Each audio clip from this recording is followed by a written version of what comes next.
मेरे प्यारे बच्चे कैसे हो, जानकारी की संदेश YouTube चैनल में आपका स्वागत है। मेरे प्यारे बच्चे, तू आ गया, मैं तेरा ही इंतजार कर रही थी। मेरे बच्चे ध्यान से सुनना आज मेरी बात को, क्योंकि आज मैं तेरे लिए ऐसा मान की माता तेरे लिए खुशखबरी लेकर आई है। तेरे लिए ऐसी बात लेकर आई है बच्चे कि तू सुनकर प्रसन्न हो जाएगा। मेरे बच्चे, तू मेरी छाया में है और हमेशा रखा है। मैंने तुझ पर आज तुझसे मैं कुछ महत्वपूर्ण बातें करने आई हूँ। जो तूने सहा है ना बच्चे, जो तूने महसूस किया है, वह सब दृष्टि में था। वह जो तेरे जीवन को नष्ट करने की कोशिश कर रहा था, ना तेरा शत्रु। हाँ बच्चे, जो तुझे दर्द देने का हर उपाय कर रहा था, आज वह स्वयं अपने कर्मों के बंधन में उलझ गया है बच्चे। हाँ बच्ची, वह व्यक्ति जिसने सोचा था कि वह तुझे और तेरे परिवार को तोड़ देगा, आज अपनी हार की सच्चाई स्वीकार करने के लिए विवश है। उसकी चालें बच्चे, जो उसने बड़ी चतुराई से बिछाई, अब उसी पर भारी पड़ रही है। उसने मुझे चुनौती दी थी, मेरी शक्ति को अनदेखा किया था। वह समझ नहीं पाया था कि तू केवल एक साधारण मानव नहीं, बल्कि मेरी संतान है, स्वयं काली माँ की संतान है और मेरी कृपा का धनी है बच्चे। सब कुछ तब शुरू हुआ बच्चे, जब तेरा शत्रु अपनी घृणा और लालच के कारण तुझे कमजोर करने की योजना बना रहा था। उसने तुझे नीचा दिखाने और तेरा सब कुछ छीनने की कई साजिश रची। उसके मन में केवल बदले की भावना और तूफान की तरह तुझे गिराने का उद्देश्य था। परंतु मेरे बच्चे, वह भूल गया था कि मैं हर समय तेरे साथ खड़ी हूँ। वह नहीं जानता था कि तेरे और मेरे बीच क्या संबंध है। मेरे भक्त को नुकसान पहुंचाने का प्रयास करना स्वयं अपनी बर्बादी का कारण बनता है। बच्चे, वह नहीं जानता था, जब उसने पहली बार तुझे चोट पहुंचाने की योजना बनाई तो मैंने उसे चेतावनी दी थी। एक स्वप्न में मैंने उसे दर्शन दिए थे, उसे रोकने के लिए कहा था बच्चे, लेकिन उसके अज्ञान और अहंकार ने मेरी चेतावनी को अनदेखा कर दिया। उसने अपने कार्य को अंजाम देने के लिए एक अघोरी को नियुक्त किया। वह अघोरी जो स्वयं मेरे नाम का जप करता था, लोभ में आकर तुझ पर अत्याचार करने के लिए तैयार हो गया। उसने अपने काले जादू के माध्यम से तुझे मानसिक और शारीरिक रूप से कमजोर करने का प्रयास किया। लेकिन मेरे बच्चे, मैं तेरे हर कदम पर तेरे साथ थी। अघोरी ने जब अपनी साधना शुरू की तो उसे मेरा आभास हो गया था। मैं प्रकट होकर उसके पास गई और उसे कहा कि तू क्या कर रहा है? तुझे पता भी है तू किसके खिलाफ खड़ा हो रहा है? ये मेरा बेटा है, ये मेरी बच्ची है, मेरी संतान है। तुझसे पहले भी कई लोग मेरे भक्तों के खिलाफ खड़े हुए हैं और सभी का अंत विनाशकारी रहा है। लेकिन वह गौरी बच्चे अपने लोभ और स्वार्थ के कारण मेरे वचनों को समझने में असमर्थ रहा। उसने सोचा कि वह मुझसे भी बड़ा है। उसने अपने साथ ही अघोरियों को भी अपने साथ मिलवाया। बच्चे, जब उन्होंने अपनी योजना आगे बढ़ाई तो मैंने उन्हें दूसरी बार चेतावनी दी। इस बार मैंने उनके मन को झंझर दिया। बच्ची, उनके आसपास अजीब घटनाएं ने लगी। उनके साथ ही अघोरियों ने उसे डांटना शुरू किया। बच्चे कहने लगे, तू किसके खिलाफ जा रहा है? तुझे पता भी है काली माँ के भक्त को नुकसान पहुँचाना क्या अर्थ रखता है? तू खुद अपने और अपने परिवार के विनाश को बुला रहा है। लेकिन वह अघोरी जो लोभ में अंधा हो चुका था, अपनी योजना को अंजाम देने के लिए अडिग रहा। उसने मुझे चुनौती दी और मेरी शक्ति को तुझ समझने की भूल की। बात तब समय आ गया था जब शत्रु और अघोरी ने अपने इरादों को अंतिम रूप देने का प्रयास किया। उन्होंने अपने साधनों का प्रयोग किया, परंतु मेरे बच्चे, मैं पहले ही तेरी रक्षा के लिए खड़ी थी। उनकी हर चाल बेकार हो गई। उनके हर प्रयास ने उन्हें और गहरे दलदल में धकेल दिया। वह गौरी जो पहले आत्मविश्वास से भरा हुआ था, न बच्चे अब डर और पछतावे से कांप रहा था। उसकी साधनाएं असफल होने लगी। उसे मेरे दर्शन हुए और मैं उससे कहने लगी, तूने जो करने की कोशिश की है उसका परिणाम तुझे भुगतना पड़ेगा। यह मेरा बच्चा है, ये मेरी बच्ची है और इसके खिलाफ खड़े होने की सजा तुझे मिलेगी। तुझे पता है बच्चे, जो अघोरी तेरे खिलाफ खड़ा था, आज वही अघोरी गंगा के तट पर खड़ा है। उसने अपने घुटने पर सिर झुका लिया है और रोते हुए मुझसे क्षमा मांग रहा है। वह कह रहा है कि माँ, मुझे माफ कर दो। मैंने जो किया वह अज्ञानता और लोभ में किया। मुझे एहसास हो गया है कि मैं कितना गलत था। अब मैं अपने प्राचीन स्थान पर लौट रहा हूँ, जहाँ मैं केवल तपस्या करूंगा और अपने पापों का प्रायश्चित करूंगा। माँ उसके साथ ही जो पहले उसका साथ दे रहे थे, ना बच्चे अब उसे फटकार लगा रहे हैं। वह कह रहे हैं उससे, तूने यह कैसे सोचा कि तू माँ काली के भक्त को ना नुकसान पहुंचा सकता है? तूने अपने अहंकार और लोभ में जो किया है, उसका परिणाम अब तुझे भुगतना पड़ेगा। अब वह शत्रु जिसने यह सब शुरू किया था, ना बच्चे उसके बारे में बताती हूँ। असली मजा तो यहाँ तुझे बताती हूँ। बच्चे में अपने कर्मों के आगे वह जल रहा है। उसकी हर योजना विफल हो चुकी है। तेरे शत्रु की जो लोग उसका साथ दे रहे थे, ना अब उससे दूर हो गए हैं। उसके सहयोगी उसे धोखेबाज और नीच कह रहे हैं। वह समाज में अकेला और अपमानित खड़ा है। बच्चे, मेरे बच्चे, भले वह तेरे सामने ऐसा था, हंसते खेलते, लेकिन अंदर ही अंदर टूट रहा है। बच्चे, यह सब मैंने तेरी रक्षा के लिए किया है। तेरा शत्रु अब हर जगह से गिरा चुका है। उसके लिए कोई मार्ग नहीं बचा है। मेरे बच्चे, आने वाले दिनों में तुम्हारे जीवन में कुछ होने वाला है। अब तुम इस बात का बेसब्र से इंतजार कर रहे हो कि क्या होने वाला है। तो आने वाले दिनों में आजीविका के नए अवसर प्राप्त होंगे। मुझे झांत है तुम्हारा सपना अभी पूरा नहीं हुआ है, परंतु जब तुम्हारा सपना तुम्हारे राह से बहुत निकट हो जाता है, तब तुम्हें तकलीफ मिलती है। लेकिन तुम्हें इन तकलीफ से भागना नहीं है, क्योंकि जितनी बड़ी तुम्हारी तकलीफ हो, उतनी ही बड़ी तुम्हारी कामयाबी होगी। मेरे बच्चे, क्या तुम्हें पता है, जो तुम सोचते हो उन्हीं को पा लेते हो। इसलिए आज मैं तुमसे कहना चाहती हूँ कि तुम्हें अब बड़ा सोचना है। तुम तो मेरी संतान हो, मुझसे ही उत्पन्न हुए हो। मुझे अपना एक बच्चा अति प्रिय है। तुम मेरी ही गोद पूर्ण रूप से सुरक्षित हो, इसलिए तुम्हें किसी से भयभीत होने की आवश्यकता नहीं है। इसलिए निडर होकर अपने सफर में आगे बढ़ो। तुम सही दिशा में सही मार्ग पर चल रहे हो, क्योंकि मैं स्वयं तुम्हारा मार्गदर्शन कर रही हूँ। ऐसा कोई कदम नहीं जहाँ मैं तुम्हारा मार्गदर्शन नहीं करा रही हूँ। मेरा आशीर्वाद और मेरा प्रेम सदा तुम्हारे साथ ही है।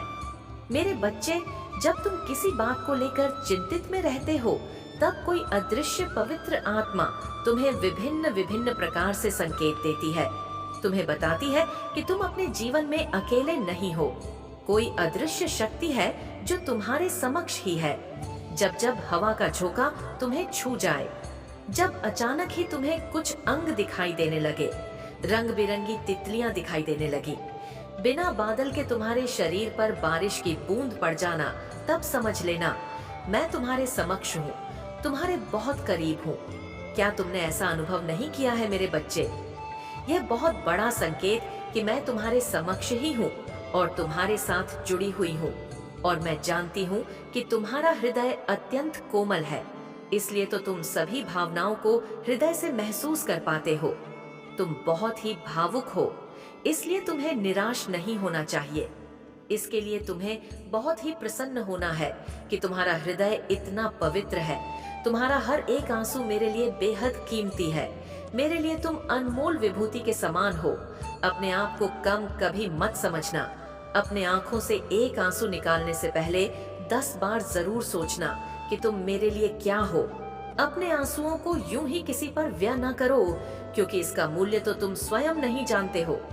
मेरे बच्चे, आज तुम्हें अपने भीतर एक पवित्र ऊर्जा का आभास होगा। आज जब तुम ध्यान या प्रार्थना में बैठोगे, तो तुम्हें आसपास होने का एहसास होगा। पवित्र ऊर्जा का स्तर तुम्हारे भीतर बढ़ेगा। शुद्ध वातावरण होगा जो तुम्हें मनमोहक लगेगी। आज शीतल वायु तुम्हें स्पष्ट करे तो समझ जाना कि मेरा गमन हो चुका है। आज मुझसे एक वादा करो, तुम ऐसे ही सदा मुझसे प्रेम करते रहोगे। तुम्हारे जीवन में चमत्कार होने वाला है। इस बात का ध्यान रखो कि चमत्कार एक दिन में या एक रात में नहीं होता या कुछ समय में नहीं होता। उसके लिए काफी वर्षों की तपस्या होती है, तब जाकर एक चमत्कार तुम्हारे जीवन में प्रवेश कर रहा। क्योंकि तुम्हारे सभी ऐसे कार्य जो कि मुझे बाध्य करती है, तुम्हारे जीवन में किसी अद्भुत शक्ति का आभास होता है। तुमने काफी वर्षों से कुछ कार्य पहले से ही किए हुए हैं, जिससे तुम्हारी एक शक्ति आकर्षित हो चुकी है। अब एक छोटा सा कार्य उसे तुम करो। इस तरह समझो कि तुम्हारे शरीर के लिए केवल हाथ कार्य करें। उसी तरह तुम्हारे जीवन को अच्छा प्रभावित करने के लिए तुम्हारे हाथ ही जिम्मेदार होते हैं। जैसा कर्ण करते हैं वैसा ही तुम्हारे जीवन को बना देते हैं।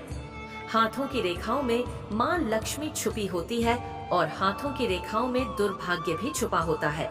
यह तुम पर निर्भर करता है कि तुम्हें क्या करना है। इस बात को समझना हर किसी के लिए संभव नहीं कि जिस प्रकार शुद्ध नहीं होती उसी प्रकार किसी हृदय स्वच्छ नहीं होता, और जिसका हृदय साफ होता है मैं उसके हृदय में करती हूँ। जिस प्रकार तुम केवल मंदिर में बैठकर मुझे स्मरण कर सकते हो, उसी प्रकार तुम अपने घर को मंदिर के समान बना दो, तभी परमात्मा का तुम्हारे घर में वास होगा। जिस प्रकार पूर्ण होने पर आखिरी में आरती करने के पश्चात ही पूजा संपूर्ण मानी जाती है, उसी प्रकार तुम्हारे सभी की गई अच्छे कार्यों के पश्चात छोटा सा आखिरी का काम करने के पश्चात तुम सभी कार्य पूर्ण हो जाएंगे। उसके लिए संध्या काल में या प्रातः काल में भी कर सकते हो। मेरी बहन लक्ष्मी जी मेरे साथ सदैव और मेरे समक्ष रहती है। जब भी तुम मेरे पास आओगे संध्या काल में या प्रातः काल में, तभी तुम थोड़ा सा सिंदूर लेकर पहले मेरी बहन लक्ष्मी के चरणों में अर्पित करते हुए एक 21 बार बोल, हे माँ लक्ष्मी मुझ पर कृपा कीजिए, और माता लक्ष्मी को सिंदूर चढ़ा देना। और जब तुम मुझे सिंदूर चढ़ाओ तब भी तुम्हें 21 बार बोलना है, हे माँ लक्ष्मी मुझ पर कृपा कीजिए। बोलते हुए सिंदूर को चढ़ाना। तुम जैसे ही इतना करोगे तुम्हारी शक्ति बहुत ज्यादा प्रबल हो जाएगी। मेरे बच्चे, तुम्हारे जीवन में मुसी को झेलना और उनका सामना न करके उनसे डर कर पीछे भागना भी एक बहुत बड़ी गलती होती है। हमेशा हिम्मत से डटकर उनका सामना करना चाहिए। नफरत को हमेशा नफरत से नहीं प्रेम से जीता जा सकता है। यदि तुमसे कोई क्रोध करता है तो उसे प्रेम से बात करो, वह कितना भी क्रोध करे, लेकिन तुम क्रोध में कभी उससे वार्तालाप न करने की कोशिश करो, क्योंकि यदि तुम प्रेम से बात करते रहोगे तो उसका गुस्सा भी धीरे धीरे करके शांत हो जाएगा। मेरे बच्चे, इस बात को कभी मत भूलना कि एक चुप व्यक्ति सैकड़ों को हरा देता है। आवश्यक यह नहीं कि तुम मुझे क्या अर्पित कर रहे हो, आवश्यक यह है कि तुम कितने विश्वास के साथ अर्पित कर रहे हो, कितनी श्रद्धा के साथ अर्पित कर रहे हो। यदि तुम्हारे हृदय में श्रद्धा भाव तो तुम्हारा चढ़ाया हुआ एक छोटा सा फूल का पत्ता भी मेरे लिए बहुत कीमती है। यदि तुम्हारे हृदय में प्रेम ही नहीं, श्रद्धा विश्वास नहीं, तो वह चढ़ाया हुआ भोग भी बेकार है। मैं तो केवल तुम्हारे प्रेम की भूखी हूँ। मेरे बच्चे, तुम तैयारियां प्रारंभ करो, क्योंकि वह शीघ्र ही समाप्त होने वाला है, जिसे जानकर खुशी से झूम उठोगे। लेकिन पहले तुम्हें मेरी एक बात पर खरा उतरना होगा। तुम्हारे जीवन में उसका समाप्त होना बहुत ज्यादा जरूरी है, क्योंकि उसके रहते तुम जो करोगे वह सब निष्फल हो जाए और तुम चाहकर भी अपनी तरक्की नहीं कर पाओगे। तुम रास्ता बनाओगे लेकिन सब रास्ते तुम्हां बंद हो जाएंगे। तुम चलना चाहोगे लेकिन तुम सफल नहीं हो पाओगे। कुछ ऐसे कार्य जिनको तुम स्थिर करते हो उन्हें समाप्त करना होगा, जिससे कि वह समाप्त हो जाए। जैसे कि तुम इस कार्य को करोगे वह शीघ्र समाप्त हो जाएगा और तुम्हें मेरी बात पर खरा उतरना ही होगा। मेरे बच्चे, सूर्य को निकलने से पहले ही जागने का प्रयत्न करना होगा और उस समय तुम्हें स्नान करना अत्यंत आवश्यक होता है, क्योंकि यह समय कार्य करने से बहुत ज्यादा शुभ होता है कि सुबह उठकर स्नान सही समय पर करने से तुम्हारी पूजा भी उस सही समय पर होती है। इसी सही समय पर मेरा आगमन हो जाएगा, मेरा आगमन हो, क्योंकि ब्रह्मा मुहूर्त के आसपास का समय बहुत ज्यादा शुभ होता है। और उस समय यदि तुम पूजा करते हो स्नान के पश्चात, तो यह तुम्हारे घर में बसी दरिद्रता को समाप्त करता है और घर में माँ लक्ष्मी निवास करती है। और स्त्री अपने परिवार का पूरा ध्यान रखे और अब अपने परिवार का मान रखते हुए और ख्याल रखते हुए यह एक कार्य को ईमानदारी के साथ निभाती है, तो उसके घर में से दरिद्रता दूर हो जाती है और माँ लक्ष्मी वास करती है। इसके साथ ही पति जिसके बच्चे और पत्नी दोनों को खुश रख पाता है, वह किसी पूजा से कम नहीं उसका। यह कार्य जो माता पिता का ख्याल बेटा रखते हुए अपने माता पिता को खुश रखता है, उसके घर में कभी दरिद्रता वास नहीं करती और माँ लक्ष्मी अपना स्थान वहाँ बना लेती है जो समाप्त होने वाली वह दरिद्र है। और तुम्हारा ऐसी बातों पर खरे उतरना बहुत जरूरी है। जहाँ पर तुम्हारे घर में माँ लक्ष्मी का वास होगा, दरिद्र समाप्त हो जाएगी। इसके साथ ही तुम तुम्हारे कुछ ऐसे कार्य करने से माँ लक्ष्मी वास करेंगी, और कुछ ऐसे कार्य जिनको रोकना होगा, जिससे कभी भी तुम्हारे घर में दरिद्रता का वास ना हो। ऐसा कोई भी कार्य जिससे तुम अपने मन से नकारात्मक ऊर्जा को उत्पन्न करो या अपनी ओर आकर्षित करो, जिन्हें नहीं करना चाह। जैसे कि तुम में से बहुत लोग हैं जो मांस, मदिरा और गलत चीजों का सेवन करते हैं, उससे अपने आप को रोकना चाहिए, क्योंकि उससे घर में नकारात्मक ऊर्जा वास करती है और तुम अपने घर में उपस्थित शक्ति को रुष्ट करते हो, नकारात्मक शक्ति को अपने घर बुलाते हो। जिस प्रकार तुम अपने मन को प्रसन्न रखने के साथ साफ साफ सुथरा रखते हो, उसी प्रकार तुम अपने घर को भी साफ सुथरा रखो। तुम्हारे जीवन की सबसे बड़ी बाधा तुमसे दूर हो जाएगी, क्योंकि मेरे बच्चे, जब भी तुम चाहते हो कि तुम्हारे जीवन में कुछ ऐसे चमत्कार, वो जिन्हें देखकर तुम्हें खुशी हो, उसके लिए तुम्हें अपने घर गंदगी को समाप्त करना ही होगा। जैसे ही तुम्हारे घर से दरिद्रता जाती है, तो तुम्हारे सारे बिगड़े हुए कार्य भी बनने लगते हैं और तुम्हारी किस्मत जगने लगती है। दिन दुगनी और रात चौगुनी तरक्की भी होने लगती है और तुम जो जिस्म हो उसमें सफल हो जाते हो। मेरे बच्चे, शक्ति को महसूस करो और महसूस करके कि किसी कार्य को करो, तब तुम कोई भी कार्य करोगे, तुम्हें सफलता मिलने में मेरी सहायता पाओगे। इसलिए जो बताई हुई बातें हैं उस पर विश्वास ही करना होगा, तभी तुम मेरी बातों पर खरे उतरो और दरिद्रता समाप्त हो जाएगी। क्या तुम अपने बारे में इतनी बड़ी बात जान हो? आज जान लो, तुम मेरे सबसे प्यारे बच्चे हो, तभी तो मैंने तुम्हारी प्रार्थना सुन ली है। मैंने तुम्हारे बारे में यह जाना है कि तुम्हारे हृदय में सभी के लिए केवल प्रेम ही है। तुम संसार के सभी व्यक्तियों के लिए अपने हृदय में केवल प्रेम और कृतज्ञता रखते हो। तुम्हारा मन बिल्कुल साफ और सच्चा। तुम्हारे जीवन में जो कुछ भी तुम्हें प्राप्त हुआ है, तुम उन सभी चीजों के लिए सदैव आभार व्यक्त करते आए हो। मेरे बच्चे, तुमने अपनी जिंदगी में इतने बर्ताव की वजह से तुम हमेशा उत्तम से उत्तम परिस्थितियों को अपनी ओर आकर्षित करते हो। तुम्हारे ऐसे व्यवहार की वजह से तुम सदा अपने जीवन में दुखों के बावजूद भी खुशी को ही चुनते आए हो। मेरे बच्चे, अब मैं जहाँ भी जाएगा उसके खिलाफ ही बातें होंगी। उसके दोस्त जिनके साथ उसने हंसते खेलते सांसें रची, अब उसी की बुराई कर रहे हैं। उसने अपने जीवन में जो गलतियां की थी, उनका फल अब उसे हर मूल पर मिलेगा। जो काम कभी बिना बाधा के पूरे होते थे, अब रुक जाएंगे। वह जब किसी समाधान की तलाश करेगा तो उसे केवल बंद दरवाजे ही दिखाई देंगे। बच्चे, यह सब उस दिन से शुरू हुआ था। बच्चे, उसने पहली बार तुझसे दुश्मनी मोल ली थी, तुझे कमजोर और तेरा सब कुछ छीनने की ठान ली थी। उसने अपने झूठे मित्रों को अपने साथ मिला लिया और सोचा कि वह तुझे हरा देगा। लेकिन मेरे बच्चे, वह यह नहीं जानता था कि मेरे आशीर्वाद के कारण तू अजय है। बच्ची, उसने अपने जीवन की सबसे बड़ी भूल की है। मेरे भक्तों निशाना बनाया है। मैं उस दिन से उसकी हर योजना पर नजर रखी हुई हूँ। मेरी शक्तियाँ उस पर नजर रखे हुए हैं। मैंने देखा है कि कैसे उसने तुझ पर प्रहार की बच्चे और करने की कोशिश की है। उसकी चालें जो उसे सफल बनाती थीं, अब उसी के गले का फंदा बन गई है। बच्ची, जब उसने पहली बार तुझे गिराने का प्रयास किया तो उसकी योजना अधूरी रह गई। उसने सोचा था कि वह आसानी से सफल हो जाएगा, पर मैं काली माँ बच्ची हर पल तेरे साथ थी। मैंने उसकी चाल को उसी पर पलट दिया। तुझे तो याद ही होगा मेरे बच्चे कि वह एक घटना जब तेरे शत्रु ने तेरे काम को रोकने की साजिश